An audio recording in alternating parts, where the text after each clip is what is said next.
A while ago I made a video about the comparison between the RC2 and the RC-N3 controller. And I got a lot of comments saying that people rather use their RC-N3 controller mainly because you could use your own phone or a bigger, brighter tablet. So, bigger screen, more nits, more flexibility.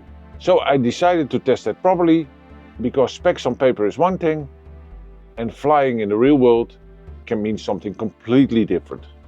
So in this video I will show you the real numbers, so the real facts, and I will show you that having more nits or a brighter screen is not always the best. So yeah, let's dive into the video and do a real comparison between the two.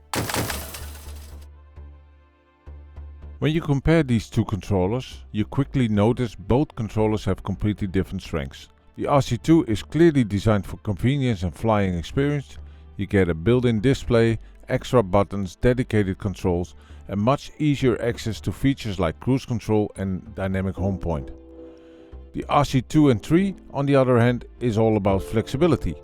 Because it uses your phone or tablet, you can use larger screens, brighter displays, and even third-party apps for maps, weather or flight planning. So neither controller is really better in every situation. They are simply designed for different types of pilots. One of the biggest reasons people prefer the RC-N3 is because you can almost use any screen you want. Phones, bigger phones and even tablets. So I bought this tablet holder to really test how far you can take this setup. Let's install it and see what it looks like in the practice. So first impression, this immediately changes the feeling of the controller completely. Suddenly the RC-N3 starts to look more like a professional ground station setup. And honestly, the amount of screen space is pretty crazy compared to the RC2, especially for maps, framing shots, reviewing footage, or older eyes that simply want a larger display. But there's also a trade-off. The bigger the screen gets, the less portable and practical the setup becomes. It becomes heavier, catches more sunlight, and it's harder to quickly deploy. And this is exactly what the RC2 and RC-N3 starts becoming two completely different types of controllers. One thing people kept mentioning in the comments was, my phone is way brighter than the RC2. And technically, yes. Some modern phones can hit 1500, 2000 and sometimes over 2500 nits, while the RC2 is around 700 nits. But here's the thing that people often don't realize, that brightness is usually temporary.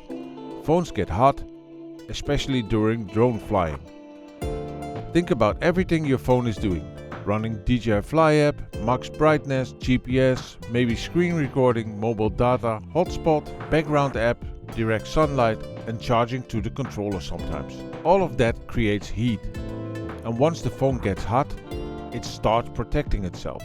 The brightness drops automatically, so yes, your phone may start brighter than the RC2, but it often cannot stay brighter than the RC2. So let's compare them. First, the RC-N3 with a phone. The nice thing is flexibility. You can use a larger device, maybe a brighter display, or even a tablet. But there are also some downsides. Mounting everything, cables, balancing, extra reflection, more heat, and faster battery drain on your phone. And tablets especially can become more difficult outside because they reflect more light, catch more wind and become more heavier during long flights. Now compare that to the RC2. Everything is integrated, turn it on, fly. No setup, no cables, no distraction. And something else I noticed, even though the screen is technically smaller, the usable image often feels larger. And this surprises me quite a bit. The RC2 screen is only 5.5 inches. Because it's designed specially for DJI Fly, thinner bezels, no notch, no Android navigation bars, no weird scaling. The actual drone image feels very clean and focused. On the phone and tablets you often lose space because of aspect ratios, thick cases, black bars, notifications or UI elements. So a technical larger screen does not always give you a larger usable image. So after using both controllers for quite a while, I honestly think there is not such a thing as a big winner here. They're just made for different types of pilots. The RC-N3 is amazing when you want some more flexibilities. You can use your own phone, a larger display, even a tablet, and extra apps for weather, maps and flight planning. And especially with a tablet setup like this, yeah, it feels real premium. But that also has its downside, of course, because it's big and heavy, more difficult to set up. You have to carry a lot around when you want to go somewhere. And something I personally noticed after flying a long time, sustained brightness is better than a peak brightness. A phone can definitely start brighter than the RC2. Because of the heat, sunlight and the battery usage, it often cannot maintain that brightness for very long. And the RC2 on the other hand is just easy to use. You just pick it up, it already has a screen so you don't have to mount anything, you can just fly. Of course the screen is a little bit smaller, it's probably not that bright, but yeah, it stays that bright for as long as you fly, as long as your battery lasts. I personally like the RC2 a little bit more because of the easier setup. You don't have to do anything, you pick up your drone, you pick up your controller, you go somewhere and you fly.